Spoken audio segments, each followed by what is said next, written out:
তকমা পেল দুর্গাপুর মহকুমা হাসপাতাল। খুশি চিকিৎসক থেকে নার্সরা। সম্প্রতি কেন্দ্রীয় স্বাস্থ্য দপ্তরের উদ্যোগে দুর্গাপুর হাসপাতালে একটি সমীক্ষা হয়। 7 দিন ধরে চলে সেই সমীক্ষা। গড়ে 87% মানদণ্ড পায় মহকুমা হাসপাতাল। সেই স্বীকৃতি পেল হাসপাতাল কর্তৃপক্ষ। পাশাপাশি দুর্গাপুরের একটি বেসরকারি সংস্থার উদ্যোগে হাসপাতালের অপারেশন থিয়েটারের সংস্কার হয়।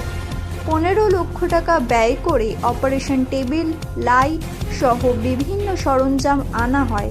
উদ্বোধন করলেন রাজ্যের পঞ্চায়েত, গ্রামোন্নয়ন ও সমবায় মন্ত্রী প্রদীপ মজুমদার, আসানসোল দুর্গাপুর উন্নয়ন পর্ষদের চেয়ারম্যান কবি দত্ত, প্রশাসক মণ্ডলীর সদস্য দীপঙ্কর লাহা। উপস্থিত ছিলেন হাসপাতালের সুপার ডাক্তার ধীমান মণ্ডল, ডেপুটি সুপার সহ চিকিৎসক এবং নার্সরা। মন্ত্রী প্রদীপ মজুমদার এবং আসানসোল দুর্গাপুরের উন্নয়ন পরিষদের চেয়ারম্যান কবি দত্ত বলেন, হাসপাতালের মান উন্নয়ন পর্ষদের হচ্ছে কেন্দ্রীয় সরকারের তকমাতেই বোঝা যাচ্ছে। হ্যাঁ, নিশ্চয়ই।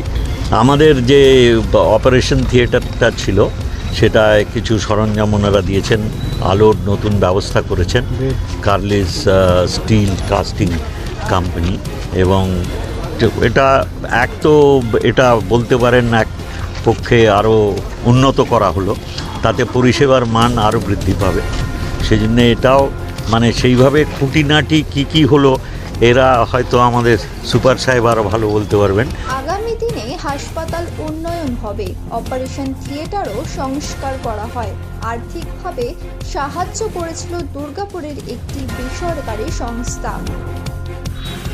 নতুন পালক দেখো, এটা একটা অনেক পরিশ্রমের ফসল।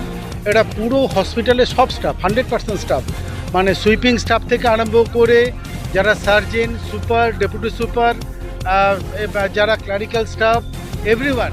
আমি দেখেছি পার্টিকুলারলি রাত 12টা, 1টা, 2টো পর্যন্ত কাজ করেছেন তারা। এবং এটা একদিনের এই যে এটা এক্সামটা হয়েছে, এটা কিন্তু 1 সপ্তাহ ধরে এক্সাম হয়েছে।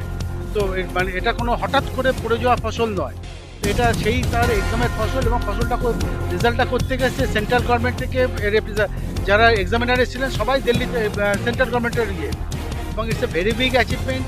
আমরা 92% মার্কস অ্যাচিভ করেছি একটা সাবজেক্টে, আর ইয়েতে পেয়েছি 87%, হুইচ ইজ হাইলি রিমার্কেবল। এবং আশেপাশের কোনো এই রেজাল্ট আসেনি কিন্তু।